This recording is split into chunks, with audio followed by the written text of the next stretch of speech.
Call It Out is a First Nations racism register. It's a secure online reporting tool that allows people who have experienced or witnessed racism against First Nations people to make a confidential report from anywhere in the country. That includes racism in public or private, with a service or with a business. It could be in the media or it could be online.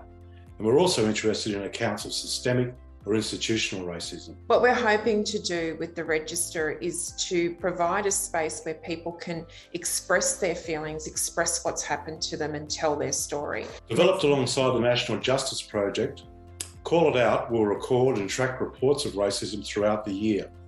And we at Jumbana Institute for Indigenous Education and Research will turn this information into public reports with a view to helping expose and address racism facing our communities. One of the things that we've experienced in our advocacy around a range of issues is that one of the most powerful mechanisms for change is the telling of stories. And importantly, what the database allows us to do is, in a very confidential way, be able to, as other communities like the Jewish and Muslim community have done, be able to actually give experiences and examples of how widespread and pervasive racism is and really track its many forms. By being able to better understand the many forms of racism, where it's occurring and its prevalence, it allows us to better structure strategies for addressing and dealing with that racism. When it comes to an anti-racist stance in this country, on this continent, the most courageous, the most powerful forms of it have been led by blackfellas. Call It Out gives you a chance to be part of a black collective that is putting a stop to racism by calling it out. So have you experienced or witnessed racism against First Nations people?